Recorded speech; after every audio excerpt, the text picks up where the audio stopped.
Assalamualaikum warahmatullahi wabarakatuh. Perkenalkan, nama saya Leli Suryawardani. Saya adalah dosen dari Prodi Desain Komunikasi Visual dari Institut Teknologi dan Bisnis Asia Malang.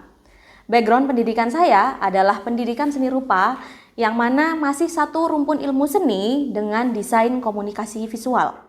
Dengan latar belakang seni rupa, saya mendorong mahasiswa untuk mengeksplorasi dan juga bereksperimen secara visual yang dengan tetap berpijak pada prinsip-prinsip dasar desain yang komunikatif.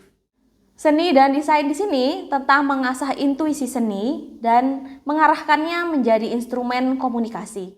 Sebagai dosen dengan latar belakang seni rupa, saya memadukan kepakaran saya, yaitu di bidang ilustrasi, dengan narasi visual dalam mata kuliah animasi 2 dimensi. Saya menempatkan kemampuan menggambar mahasiswa sebagai fondasi utama dalam teknik frame by frame yang diterapkan di dalam kelas saya.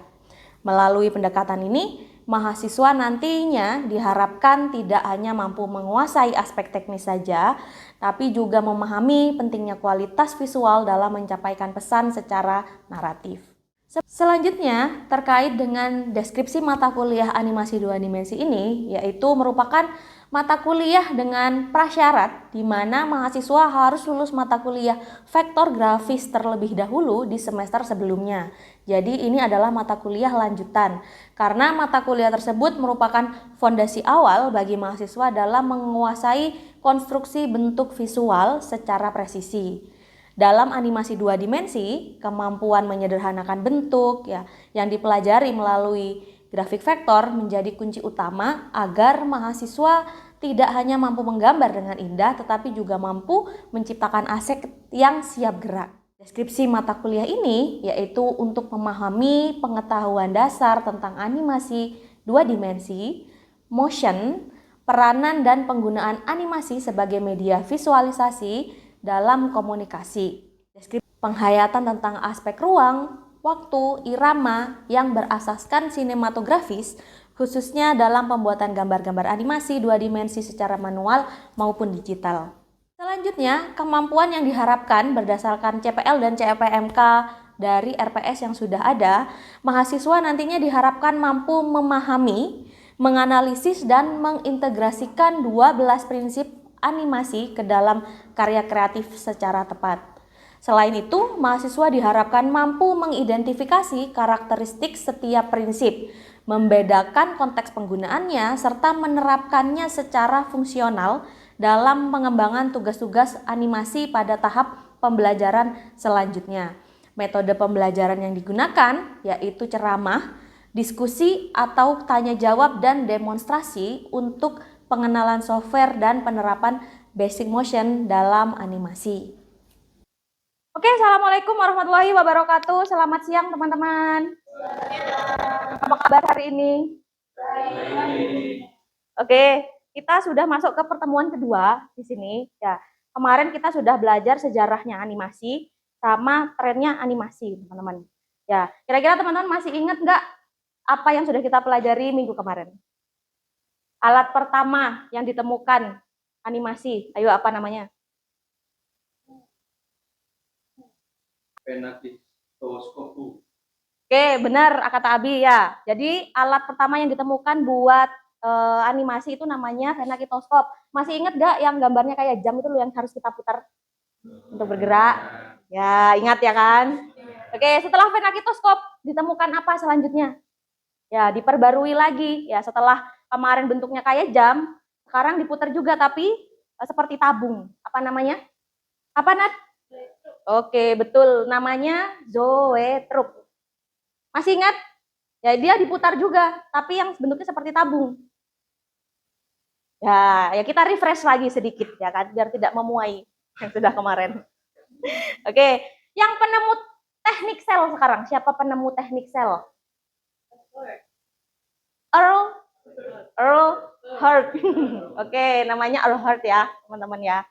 Oke, itu cikal bakalnya teknik sel, di mana animasi masa kini yang pertama ditemukan adalah teknik sel, dan yang banyak menggunakan adalah studio Disney.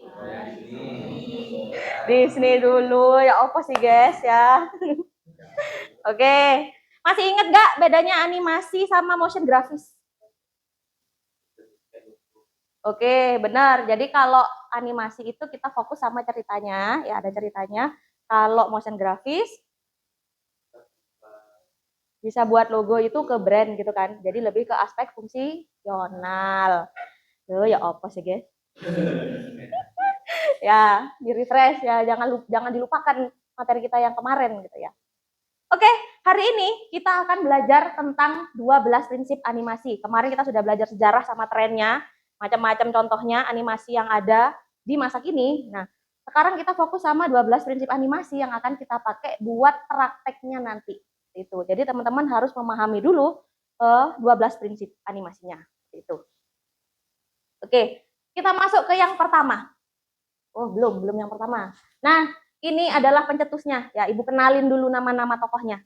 Ada Frank Thomas dan Ollie Johnston. Ya, mereka adalah dua animator legendaris dari Walt Disney Animation Studios. Ya, jadi mereka nih yang mencetuskan. Karena kalau kita lihat belajar dari sejarahnya kemarin, studio Disney kan yang pencetusnya ke masa kini, animasi ke masa kini, maka dari itu mereka itu bikin prinsip yang harus ada dalam animasi, teman-teman. Seperti itu. Nah, sama mereka diringkasnya ada 12 prinsip animasi yang pasti akan dipakai ketika kita membuat animasi. Seperti itu.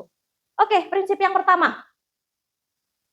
Yang pertama adalah solid drawing, yaitu kemampuan kalian untuk menggambar, teman-teman. Siapa yang suka menggambar? Nah, dia yang suka ya. Anak ilustrasi. Yang nggak bisa gambar? Lebih banyak yang nggak bisa gambar malah ya. Tenang, gambar digital lebih mudah, bukan? Ya, tetap kemampuan utamanya karena animasi itu dasarnya adalah kumpulan gambar, teman-teman. Jadi teman-teman harus punya kemampuan menggambar dulu ya. Namanya di sini solid drawing. Ya. Yang kedua, ada prinsip appeal. Nah, appeal ini adalah keseluruhan look atau gaya, teman-teman. Di mana appeal itu yang menentukan gaya visual dari animasi yang akan dibuat. Seperti itu. Jadi teman-teman harus punya ciri khas. Ya, ciri khasnya ya gayanya seperti apa gitu ya. Kelihatannya seperti apa nanti. Contohnya nih, misalkan kalian kalau lihat Tom and Jerry. Nah, Tom and Jerry kan punya ciri khas tuh. Ya, dia itu hewan tapi terlihat seperti manusia bergeraknya. Itu. Ataupun contoh lain kayak Upin Ipin gitu ya. Dia punya ciri khas bentuknya tuh manusia tapi posturnya, proporsinya itu tidak seperti manusia pada umumnya karena kepalanya lebih besar gitu ya, dibikin hiperbolis seperti itu. Nah, itu gayanya teman-teman. Gaya appeal namanya di situ. Next.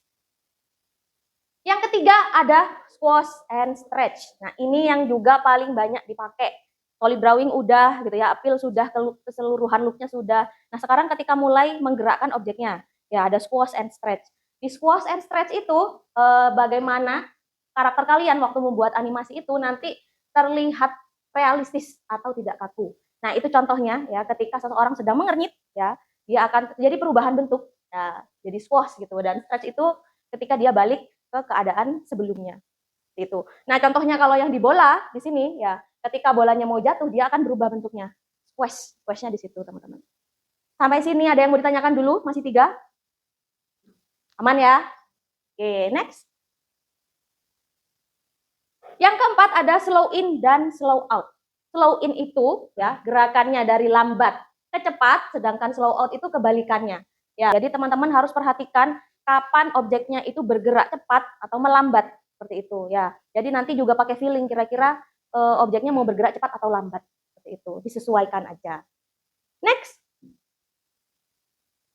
Yang kelima ada antisipasi. Anticipation itu persiapan atau ancang-ancang. Ya, ketika teman-teman nanti bikin salah satu adegan atau gerak, teman-teman membutuhkan ancang-ancang. Kira-kira kalau adegannya melempar, ancang-ancangnya seperti apa ya? Karakternya harus persiapan seperti apa ya? Gitu. Nah, ini contohnya persiapan awalnya, lalu actionnya seperti apa, sampai reactionnya seperti apa. Gitu. Jadi teman-teman harus mulai membayangkan dulu seperti apa anticipation-nya. Gitu ya. Ancang-ancangnya seperti apa. Selanjutnya, yang keenam,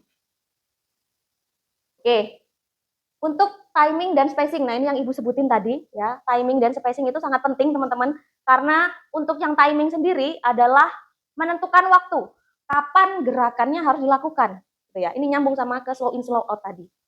Lalu untuk spacing tentang menentukan percepatan dan perlambatannya.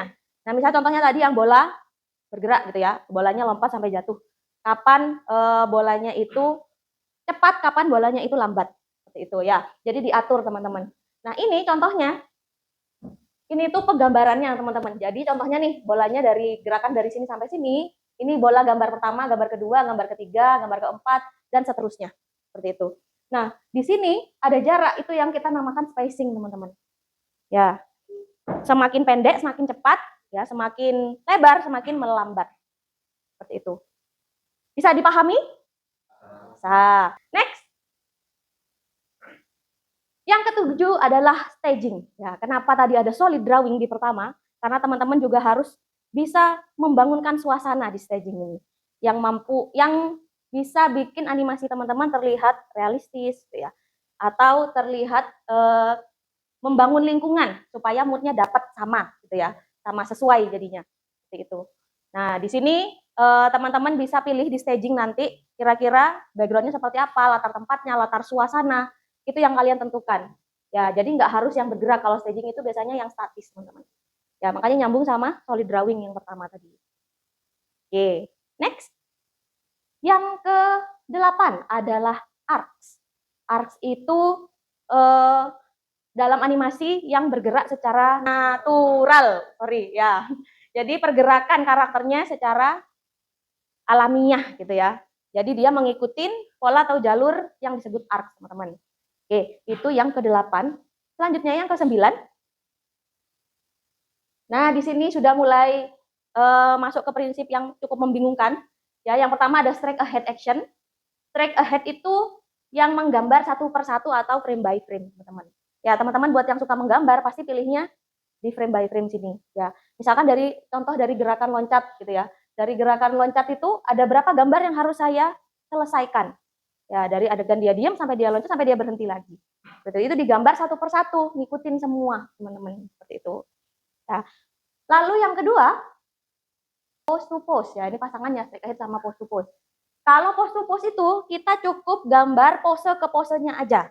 Ya, di sini Ibu contohin dari pose ke pose. Misal tadi contohnya yang orang loncat gitu ya. Ini orangnya diem dulu.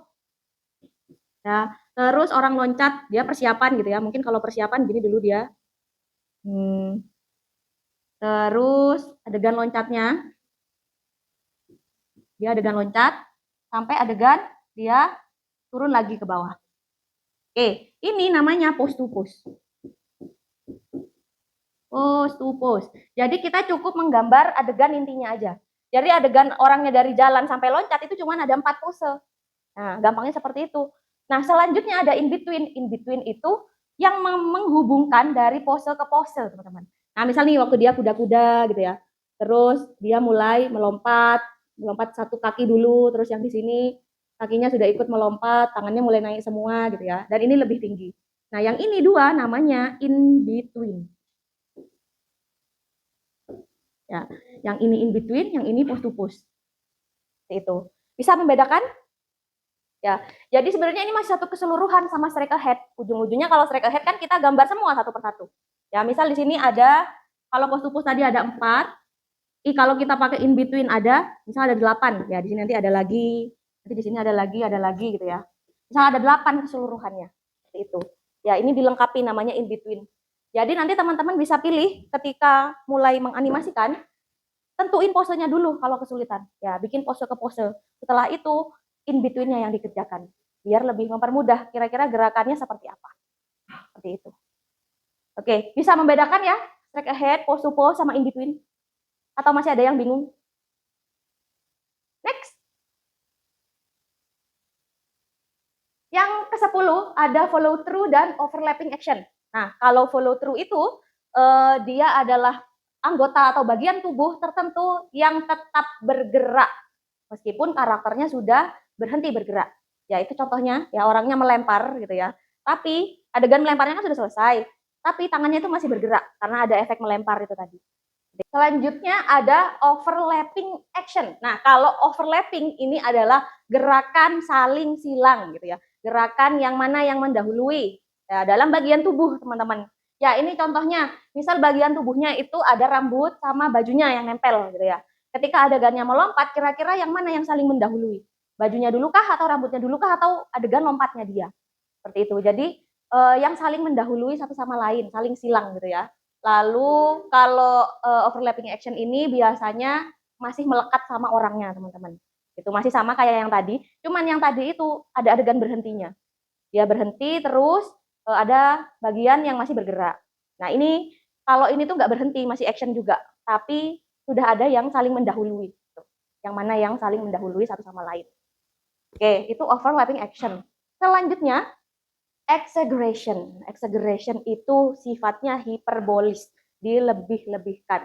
Jadi biasanya teman-teman kalau nonton animasi gitu ya, pasti akan ada adegan atau yang di kartun-kartun gitu yang dilebih-lebihkan. Nah ini contohnya exaggeration. Ya seharusnya orang kaget, kagetnya ini biasa kan ya kalau nggak pakai. Nah terus dia tiba-tiba seperti itu gitu, dibikin berlebihan lah. Gitu. Nah contohnya misalkan tadi contohnya di Tom and Jerry gitu ya. Pernah lihat nggak nonton adegannya Tom itu yang tergencet pintu gitu ya, terus tiba-tiba dia jadi gepeng gitu. Atau itu termasuk exaggeration yang dilebih-lebihkan. Oke. Dan yang terakhir, prinsip yang ke-12 yaitu ada secondary action. Secondary action ini adalah gerakan tambahan ya, yang memperkuat gerakan utama supaya lebih realistis. Nah, ini contohnya, orangnya sedang gelisah nih kan, ya.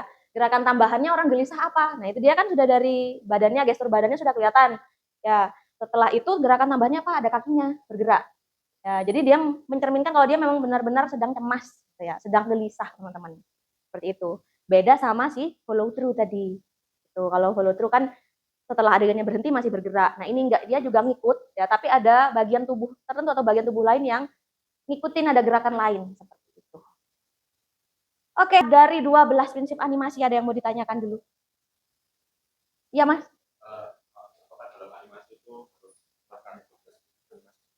Semuanya ya. Oke, pertanyaan yang bagus. Kasih tepuk tangan dulu buat Aldo. Ya.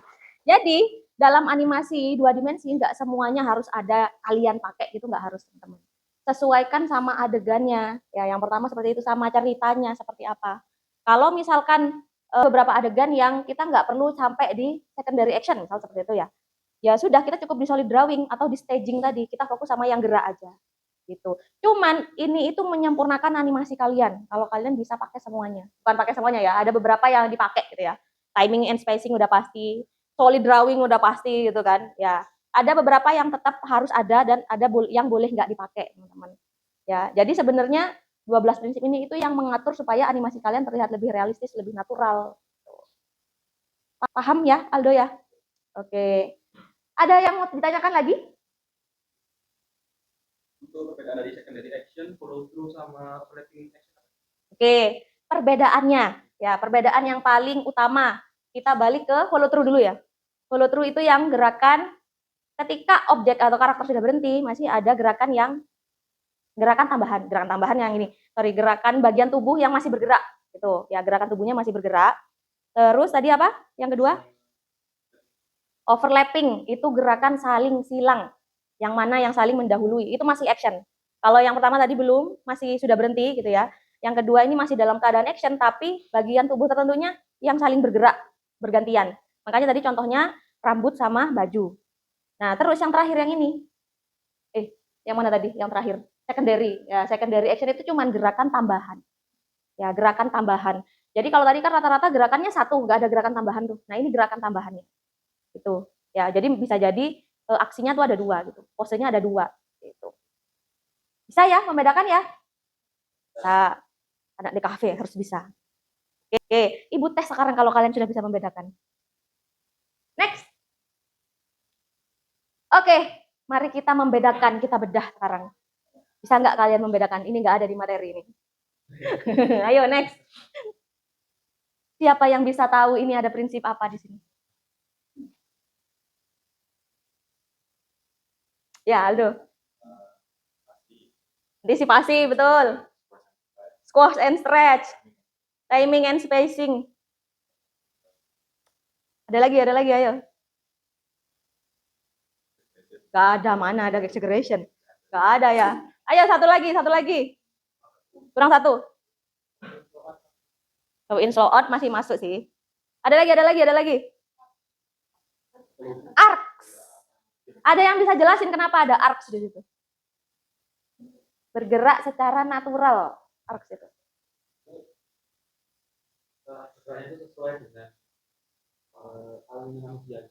Oh, betul. Contohnya alaminya manusia di bagian mananya? Di bagian dia nunduk. Dia nunduk ya. Bolanya itu berat. Ya, makanya dia sambil nunduk gini gitu. Narik kan dia, narik bola. Ya, kelihatan kan gerakannya natural ya, mengikuti jalur maya. Oke, yang kedua. Ada prinsip apakah di sini? Exaggeration. Gampang ya? Udah exaggeration doang. Karena dia melebih-lebihkan. Bagian mananya yang melebih-lebihkan? Ya, Pedesnya mangap gitu sampai ke galaksi gitu ya. Oke. Ini masih fresh nih. In between. Siapa tadi yang jawab in between? In between-nya yang bagian mana yuk? Itu lo masih fresh. Masih fresh ya. Boleh disebutin ayo nomor berapa yang in between? Ini deh, yang ada hurufnya itu apa, yang nggak ada hurufnya itu apa?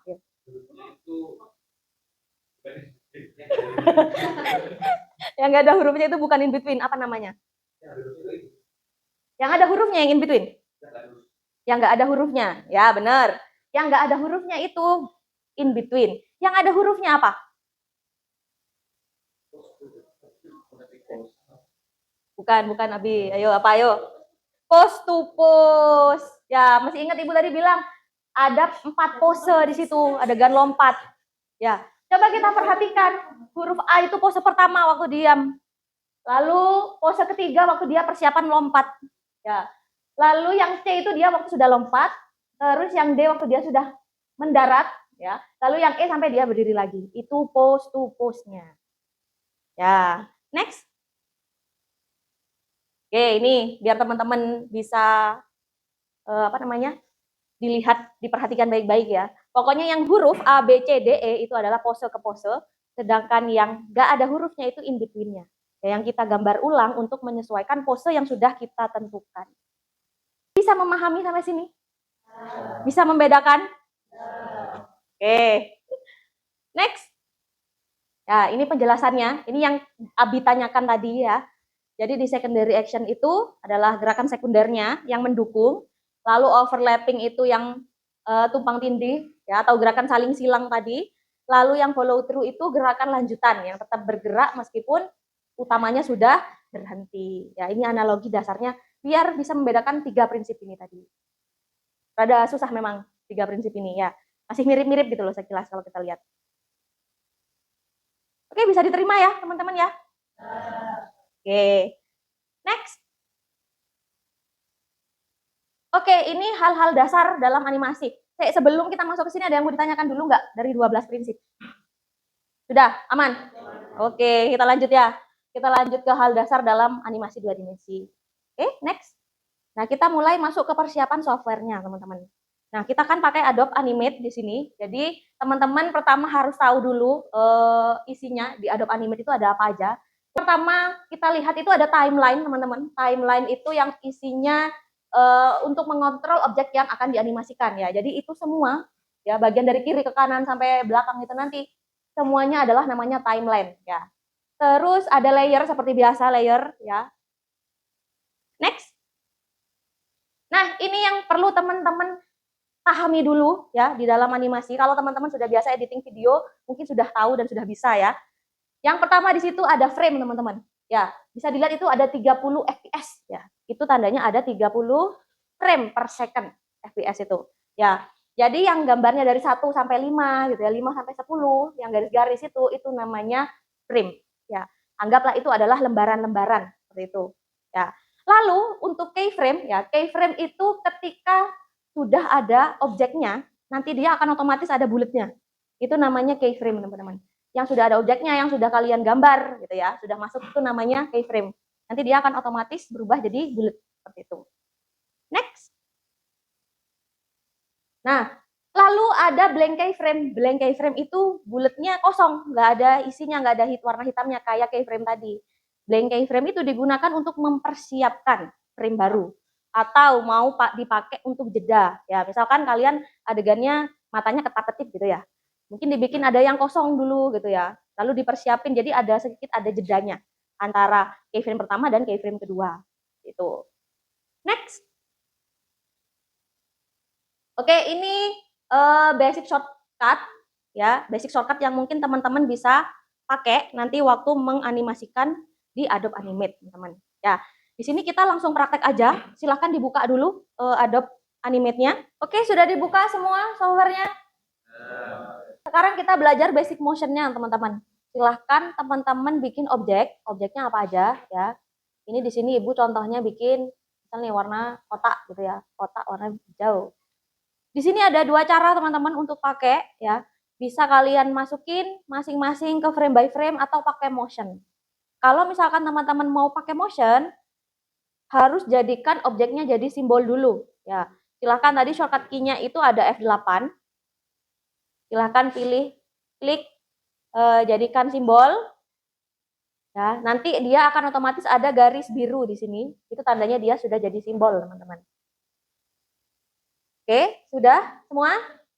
Sudah. Oke, lanjut. Sekarang kita mau pindahin objeknya biar dia bergerak. Nah, silakan teman-teman tentuin dulu titik pindahnya. Misal nih punya Ibu ada di frame ke-60. Ya, silakan tambah keyframe. Tambah keyframe itu F6 atau ini bisa diklik ikonnya insert keyframe. Ya. Setelah itu teman-teman pindahin objeknya.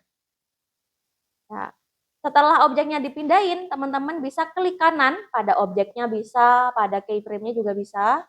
Lalu silahkan pilih Classic Twin. Kalau sudah, silahkan pencet play, ya ikonnya play di sini di tengah. Ya, nanti objeknya dia akan bergerak mengikuti posisi yang sudah teman-teman tentuin tadi. Seperti itu. Ada yang nggak bisa? Ya, jadi di prinsip animasi tadi ini yang namanya timing and spacing, teman-teman. Ya, teman-teman bisa atur dari masing-masing frame-nya. Ya, misalkan titik perpindahannya di mana, kecepatannya seperti apa gitu ya. Mau dibikin pindah-pindah itu tinggal atur di keyframe-nya, teman-teman. Kapan dia cepat, kapan dia lambat gitu ya. Itu yang paling dasar di 12 prinsip animasi tadi. Ada timing, spacing ya. Sudah bisa semua? Oke. Oke, teman-teman. Hari ini kita sudah belajar dari 12 prinsip animasi, sama sudah nyoba prakteknya. Kira-kira mudah atau mudah? Mudah. Mudah banget ya kan? Ya. Masih awal-awal masih mudah. Ya. Oke. Masih ingat nggak dari 12 prinsip tadi? Kita sudah belajar apa aja? Solid drawing, pose to pose, overlapping, arcs, exaggeration, follow through, dan lain-lain. Yang kalian coba tadi waktu praktek yang mana? Pose to pose bisa ya, tentuin tadi titik pindahnya. Terus apa lagi yang masih dasar? Timing and spacing yang kalian pelajari ya sudah dicoba dan bisa ya. Oke. Apa lagi? Squash and stretch ya, ada perubahan bentuk tadi juga seperti itu ya. Jadi next untuk project selanjutnya teman-teman bisa ya? Bisa. Oke teman-teman, semoga apa yang kita pelajari hari ini bermanfaat. Ibu akhiri, wassalamualaikum warahmatullahi wabarakatuh. Waalaikumsalam.